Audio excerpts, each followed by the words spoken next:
తెలంగాణ రాకముందు తెలంగాణలో రైతుల పరిస్థితి ఎట్లా ఉండేనో మనం అందరం కూడా కళ్ళారా చూసినాం. తెలంగాణ సాధించుకుందే నీళ్లు, నిధులు, నియామకాల మీద, ముఖ్యంగా సాగునీటి మీదనే గౌరవ తొలి ముఖ్యమంత్రి కేసీఆర్ గారు ప్రత్యేక దృష్టి పెట్టి దేశంలోనే కాదు ప్రపంచంలోనే వేగంగా నిర్మించినటువంటి highest lift irrigation project Kaleshwaram. దాని తర్వాత పాలమూరు రంగారెడ్డి, అది కూడా దాదాపు 90% పూర్తయింది. దాని మీద వేసిన కేసులు కాంగ్రెస్లు దేశంలో ఏ ప్రాజెక్టు మీద కేసు లేదు. అయినా అన్ని కేసులు అధిగమించి దాదాపు 90% ప్రాజెక్టును పూర్తి చేసినాం. దాంతోపాటు ప్రతి రైతు కూడా సాగు చేసుకోవాలి అనే ఉద్దేశంతో కేసీఆర్ గారు ముఖ్యమంత్రి కాగానే మిషన్ కాకతీయ పేరు మీద రాష్ట్రంలో ఉన్నటువంటి దాదాపు 45,000 చెరువులను అన్నింటినీ కూడా కూడికే తీపించి ఇవాళ భూగర్భ జలాలు పెరగడంతో రైతులందరూ కూడా ఆరుతడి పంట బదులు వరి వేసుకున్నట్టు ప్రారంభించింది. తెలంగాణ రాకముందు 60 లక్షల మెట్రిక్ టన్నులు పండుతుండే 2014 కన్నా. ఇవాళ దాదాపు 2.5 కోట్ల మెట్రిక్ టన్నుల ఒడ్లు పండుతున్నాయి. అంటే దాదాపు 4 ఇంతలు పెరిగింది. దానికి కారణము ఉన్నటువంటి పెండింగ్ ప్రాజెక్టులు అన్నీ కూడా పూర్తి చేసిన కేసీఆర్ గారు. ఇవాళ కల్వకుర్తి కానీ, నెట్టంపాడు కానీ, భీమా కానీ, ఇవాళ చూరాల కానీ, ఇంకా చిన్న చిన్న అన్నీ కూడా పూర్తి చేయడంతో పాటు ఈ మిషన్ కాకతీయ ద్వారానే ఇవాళ చెరువులని పూడిక తీసిన వల్లనే భూగర్భ జలాలు పెరిగినాయి. రైతులు ముఖ్యంగా కరెంట్, గతంలో కరెంటు 7 గంటలు వస్తుండదు, ఎప్పుడు వస్తుందో తెలియదు, ఎప్పుడు పోతుందో తెలియదు. అండ్ కేసీఆర్ గారు వచ్చిన తర్వాత సంవత్సరం కాలం దాటంగానే 24 గంటల కరెంటు ఉచితంగా ఇవ్వడం వల్లనే ఇవాళ సాగు పెరిగింది. గతంలో బోర్ వేసుకుంటే 7 గంటలు అంటే రాత్రి ఎప్పుడు వస్తుందో పోగలేదు. ఆ బోర్ మోటార్ వేస్తే 1-2 మడులు తడవాలి, తర్వాత మళ్ళీ కరెంట్ పోతుంది.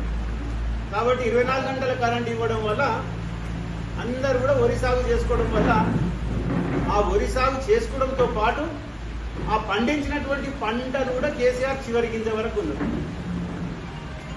11 సార్లు రైతు బంధు పైసలు వేసినాం మనం, దాదాపు 72,000 కోట్లు. ఇవాళ రైతు బీమా కింద కూడా దాదాపు 6,000 కోట్లు ఇచ్చింది. ఇవాళ వీళ్ళు రుణమాఫీ అని గప్పాలు కొడతారు. వీళ్ళు కేసీఆర్ గారు ముఖ్యమంత్రి ఉన్న 10 సంవత్సరాల కాలంలో రుణమాఫీ చేసింది మనం 29,000 కోట్లు. మనం ₹1,00,000 చేస్తామన్నాము. మొదటి విడత 1,00,000 చేసినాం, రెండో విడత కూడా ₹1,00,000 చేస్తాం. మనం 25,000, 50,000, 75,000 చేసినాం. లాస్ట్కున్న 1,00,000 విడతలు కూడా జస్ట్ లాస్ట్ ఇంకొక 10,000 మంది రైతులకు వేసింటే అందరికి సంపూర్ణంగా అయిపోయేది. దాన్ని మీరు వడ్డీలకే సరిపోయినరు, మిత్తులకే సరిపోయినరు అని మాట్లాడుతున్నారు. కానీ వీళ్ళు చెప్పింది ఏంది, మేము 50,000 కోట్లు ఉన్నాయి, ఒక సంవత్సరం కడుపు కట్టుకుంటే రైతులకు మొత్తం రుణమాఫీ చేస్తాం అని చెప్పిండ్రు. మేనిఫెస్టోలో పెట్టినప్పుడు 41,000 కోట్లు ఉన్నాయన్నారు. తర్వాత క్యాబినెట్లో 31 కుదించిండ్రు. మళ్ళీ అసెంబ్లీలో దాన్ని 26,000 కోట్లు చేసింది. మళ్ళీ చేసింది ఏం తప్ప అంటే 20,000 కోట్లు చేసింది. ఇవాళ ఇక్కడ ఉన్న ఎమ్మెల్యేలు, మంత్రులు చెప్తున్నారు మా నియోజకవర్గంలో ఇంతది. మీ నియోజకవర్గంలో అయ్యింది ఇంతనే, కానీ మీరు చెప్పింది ఏంది 100% 2 లక్షల రుణమాఫీ చేస్తామన్నారు. మీరు చేసింది 40%. మేము చెప్పింది 100% చేసినాము. మేము 29,000 కోట్ల రుణమాఫీ చేసినాం 10 సంవత్సరాల కాలంలో. మీరు చేసింది 20,000 కోట్లు.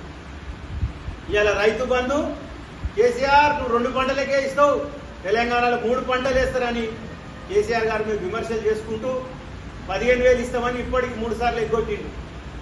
మొన్న రైతు బంధు వేస్తామని 2 సార్లు మీటింగ్ పెట్టి 6,000 2 ఎకరాలకు వేసిండు, మిగిలినవి 0. మళ్ళీ ఇప్పుడు నిన్న క్యాబినెట్లో మీటింగ్లో చెప్తున్నారు ఈ నెల 30 తారీఖు వేస్తా అంట. మళ్ళీ 30 తారీఖు నాడుకో ఒక పెద్ద బహిరంగ సభ పెట్టి మళ్ళీ 1 ఎకరాకో 2 ఎకరాలకు వేస్తాడు, తర్వాత కూర్చొంతే.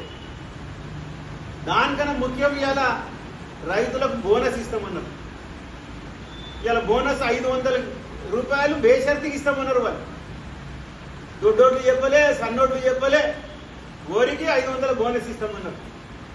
ఎన్నికలు అయిపోయినాక దాన్ని మాట మార్చి సన్నోడ్లకు ఇస్తామన్నారు. అది కూడా ఇప్పుడు సంపూర్ణంగా ఎవరికి లేదు.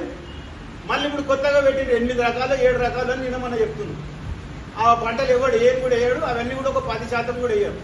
అంటే ఈ రకంగా వాళ్ళు ఏ సంక్షేమం కూడా సంపూర్ణంగా చేస్తలేరు. ఇలా 420 దొంగ హామీలు ఏవైతే ఇచ్చిండ్రో అన్నీ కూడా అట్లనే ఉన్నాయి. ఇలా రుణమాఫీ సంపూర్ణంగా లేదు, రైతు బంధు లేదు. ఇలా రైతు బీమా పరిస్థితి కూడా మీరు చూస్తున్నాం. ఇప్పుడు కూడా ఇంకా ఎన్నో వేల క్లెయిమ్స్ పెండింగ్ ఉన్నాయి. ఆ కట్టే 500-600 కోట్ల రైతు బీమాలు కూడా వాళ్ళు ఎల్ఐసి ప్రీమియం కడతలేరు.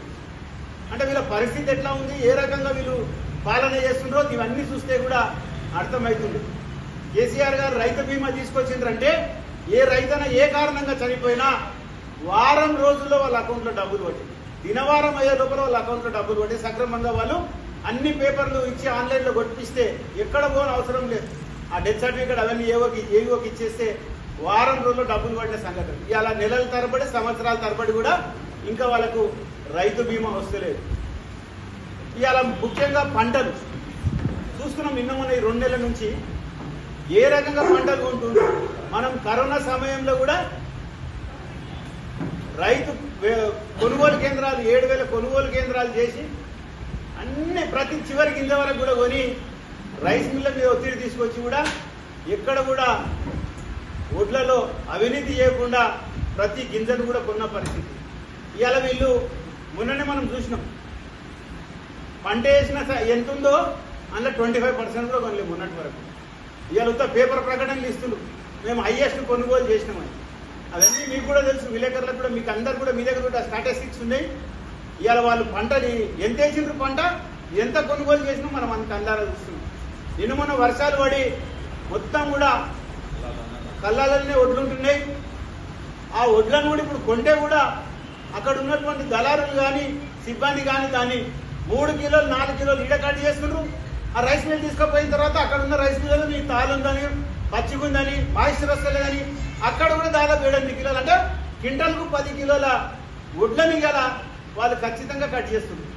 మనం ఉన్నప్పుడు ఏమైనా 1 కిలో 2 కిలోలు కట్ చేస్తే పెద్దగా రొల్లు పెడుతుంది కాంగ్రెస్ నాయకులు. ఇలా దాన్ని పట్టించుకున్న పాపాన పోతలేదు. ఇలా వికారాబాద్ జిల్లాలో ఏ కొనుగోలు కేంద్రంలో కూడా ఇప్పుడు సంపూర్ణంగా ఒడ్లు ఉంది. ఇప్పటికి రైతులు సగం మంది పడిగాపులు కాసి 2 నెలలు అక్కడనే ఉండి ఆ ఒడ్లన్నీ కూడా బయట తక్కువ ధరకు అమ్ముకునే పరిస్థితి ఇలా రైతులు ఉన్నది. కాబట్టి దానికి తోడు యూరియా. గతంలో కేసీఆర్ గారు ఉన్నప్పుడు యూరియా ఎట్లా వస్తుండో మనం చూస్తుండే. ఒక్కసారి చిన్న ఇబ్బంది జరిగితే మరి అక్కడ ఉన్నటువంటి వ్యవసాయ శాఖ మంత్రులు ఢిల్లీలో కూర్చొని అక్కడతోని క్లియర్ చేయించుకొని పోర్ట్ల, కృష్ణపట్నం పోర్ట్ల కానీ కాకినాడలో వచ్చి కూర్చొని అక్కడ నుంచి వ్యాగన్ల ద్వారా ఇమీడియట్గా యూరియా తీసుకొచ్చి 1-2 రోజులనే రైతుల ప్రాబ్లం సాల్వ్ చేసిన ఘనత గౌరవ కేసీఆర్ గారి ప్రభుత్వంలో అందరం కూడా పనిచేసినాం. ఇవాళ యూరియా వస్తలేదు, విత్తనాలు దొరుకుతలేవు, 24 గంటల కరెంట్ వస్తలేదు, సాగునీరు సంగతి అంతా మీరు చూస్తూనే ఉంటే ఏ రకంగా ఉందో. అంటే ఇవన్నీ చూస్తుంటే కూడా వీళ్ళకి ఇప్పుడు కూడా పాలన మీద పట్టు లేదు. 2.5 సంవత్సరాలు పూర్తయింది. ఎక్కడ పోయినా కేసీఆర్ గారు తిట్టడం, కేటీఆర్ గారు తిట్టడం, బీఆర్ఎస్ నాయకుల మీద కేసులు పెట్టడం తప్ప వీళ్ళకి ఎక్కడ కూడా ఇప్పుడు కూడా పాలన మీద దృష్టి లేదు. మంత్రులు నా మాట ఇంటలేదు అంటాడు ముఖ్యమంత్రి. ఏ మంత్రికి కూడా వాళ్ళ శాఖ మీద పట్టు లేదు, ఒక అవగాహన లేదు, ఎవ్వరు కూడా సమీక్ష చేస్తలేరు. ఇట్లా పేపర్లలో వచ్చినప్పుడు మాత్రం ఏదో తూతు మంత్రంగా వాళ్ళు సమీక్ష చేసినట్టు చూపిస్తున్నారు తప్ప ఎక్కడ కూడా వాళ్ళు చేస్తలేరు. కాబట్టి ఇవాళ రైతులకు పండించినటువంటి పంటను గిట్టుబాటు ధరకు ఇచ్చే విధంగా ప్రభుత్వం పునరాలోచన చేసి తప్పకుండా మొత్తం ఒడ్లను కొనాలి. కాబట్టి ఇవాళ నిన్నటి దాకా డెడ్ లైన్ పెట్టింది ఆయన కిషన్ రెడ్డి. మేము 15వ తారీఖు వరకు చూస్తాం, 15వ తారీఖు ఇవ్వకపోతే ఒడ్లు తీసుకుపోయి కేంద్రానికి పంపిస్తాం. ఎక్కడ పోయింది? 15వ తారీఖు అయిపోయింది, కిషన్ రెడ్డి సంగతి చూస్తా అని చెప్పిండు రేవంత్ రెడ్డి. మరి ఎక్కడ పోయింది? 15వ తారీఖు అయిపోయింది. ఇవాళ కేంద్రం మేము కొనమని, ఒడ్లు కొనమని చెప్తే మళ్ళీ నిన్ననే వాళ్ళు చెప్తారు ఇవాళ నుంచి మేము ఏ పంట కూడా కొనమని సాఫీగా సావుకకు చల్లగా చెప్పినట్టు నిన్ననే మరి ప్రభుత్వం చెప్పడం, దీన్ని నిజంగా తీవ్రంగా ఖండిస్తున్నాం. ఖచ్చితంగా రైతుల పక్షపాతి బీఆర్ఎస్ పార్టీ కాబట్టి రైతులకు న్యాయం జరిగేటట్లు మేము పోరాటం చేస్తాం. ఖచ్చితంగా రైతు బంధు వేయాలి, రుణమాఫీ సంపూర్ణంగా చేయాలి, రైతులకు ఇచ్చినటువంటి మాట నిలబెట్టుకోవాలి. వాళ్ళు వేసిన ఓట్లకు 500 బోనస్ ఖచ్చితంగా వేయాలి, ఏ రకాలు వేసినా. కానీ వాళ్ళన్నీ కూడా ఏంటంటే వాళ్ళు తప్పించుకొని ఇవాళ ప్రజలకు ఇబ్బంది పెట్టే విధంగా చేస్తున్నారు. కాబట్టి ఆ ఇచ్చినటువంటి హామీలు కూడా ఏమి కూడా సంపూర్ణంగా వాళ్ళు నెరవేరుస్తలేవు.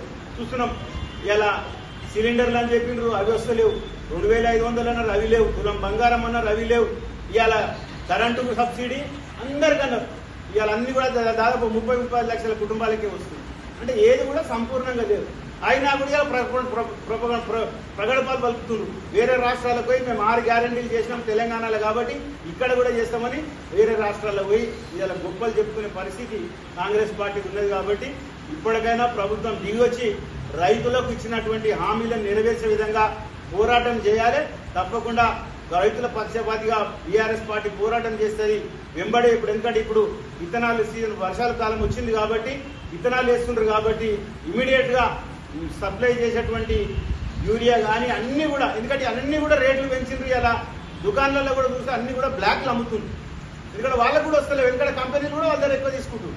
కాబట్టి వాళ్ళ పరిస్థితి అటెండ్. వాళ్ళందరూ కూడా మొన్న చెప్తున్నారు, మాకే వస్తలేదు, మాకు ఒక్కొక్క 10 లారీలు అడితే 1 లారీ 2 లారీలు ఇస్తున్నారు, అవి కూడా రేట్ ఎక్కువ ఇస్తున్నారు, మేము ఎక్కువ అమ్ముతానంటుంది. కాబట్టి వాళ్ళు కూడా మొన్న ఉన్నటువంటి రైతులు ఎవరైతే మరి దుకాణదారులు ఉన్నారో వాళ్ళందరూ కూడా చెప్పుకోవడం జరిగింది. కాబట్టి ఖచ్చితంగా దీని మీద వ్యవసాయ శాఖ మంత్రి కానీ ముఖ్యమంత్రి గారు సమీక్ష చేసి ఇమీడియట్ గా ఆ రైతు బంధు పైసలు కూడా ఏదైతే మీరు 30 తారీఖు వేస్తామన్నారో అవి ఎంబడే మొత్తం అందరికి రైతులకు 6,000 చొప్పున, ఏదో మీరు మొదలు 7,000 అని చెప్పి ఇప్పుడు 6,000 అన్నారు. ఆ 6,000 ప్రకారం అన్న అందరు రైతులు పోయినసారి లాగా మోసం చేసి 1 ఎకరకు 2 ఎకరాలకు వేయొద్దని ఇవాళ ముఖ్యమంత్రి గారికి విజ్ఞప్తి చేస్తూ ప్రతి రైతు కూడా మేము అండగా ఉంటామని తెలియజేస్తున్నాం.